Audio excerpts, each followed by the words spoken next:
So, Keir, big announcements on new COVID restrictions yesterday. Different leaders of different nations have gone in different directions. Do you think Boris Johnson went far enough? Yeah, there are obviously different rules now in England, Scotland and Wales, and one of my criticisms of the Prime Minister is that he hasn't held the four nations together, barely had meetings with the leaders in the devolved administrations, and it would be far better if there was one set of rules across the whole of the United Kingdom. And just in terms of the other issue, which is if we are living with restrictions for longer, the furlough scheme, you want more support for people if they can't get back to work. As the government is introducing new health restrictions, it's phasing out economic support. Businesses now, as the result of these new restrictions, are going to be put under huge strain, and you owe it to them to put a support mechanism in place. So the government really should have done that yesterday. Let's move on to your speech yesterday. You talked about the Prime Minister's character in your speech. You said of Boris Johnson that while he was writing flippant columns about bendy bananas, I was defending victims and prosecuting terrorists. While he was being sacked by a newspaper for making up quotes, I was fighting for justice and the rule of law. They're quite personal attacks.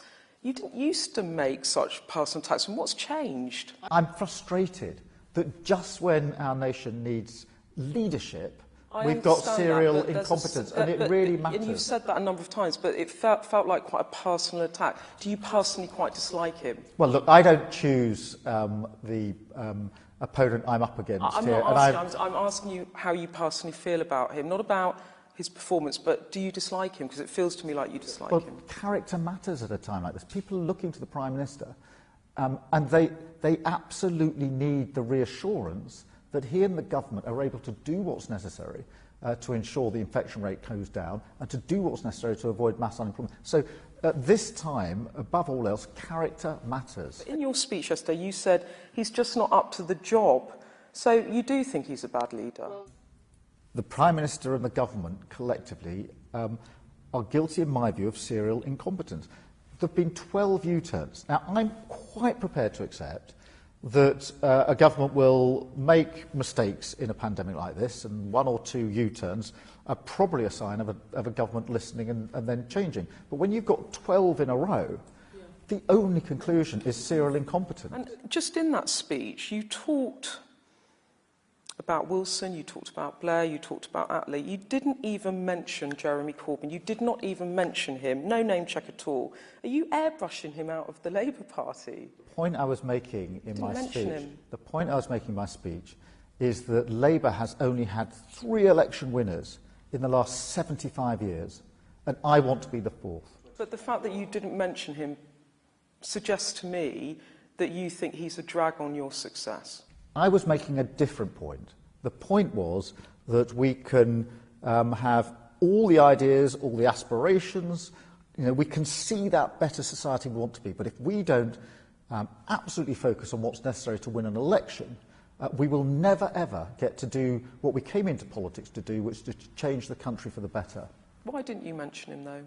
Because I was focusing on recognising the scale of the defeat, recognising we need to change and listen, and being unrelentingly focused on the seriousness of winning. And recognise he was a bad leader for Labour? I was recognising that we need to get from where we are now to winning the next general election. You didn't have one good thing to say about him in your speech? Well, I mentioned the 3 Labour leaders who've won elections. So let's focus on winning and Scotland.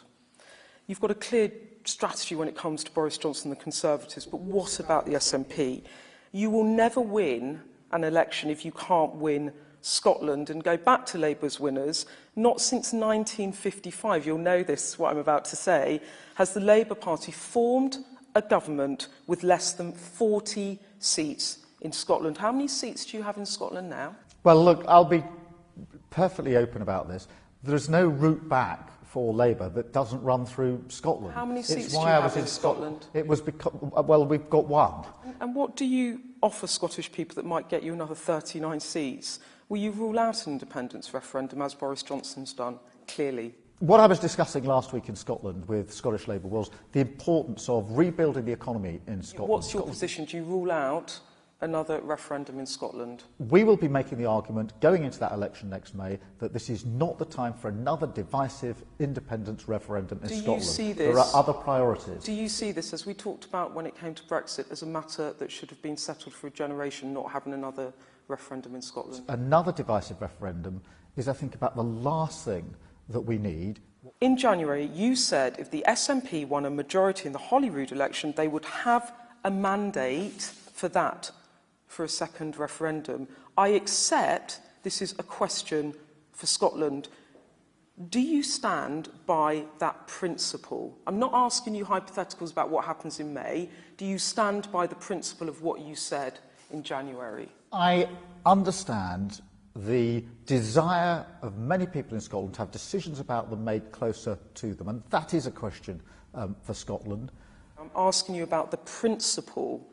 An SNP majority gives them a mandate for a referendum. In January, you said that you would accept it's a question for Scotland if the SNP win that majority. Do you, in principle, stand by what you say in January, or do you want to move away from that? Well, we're going into an election in May where we will all set out our positions, and the Labour Party position will be...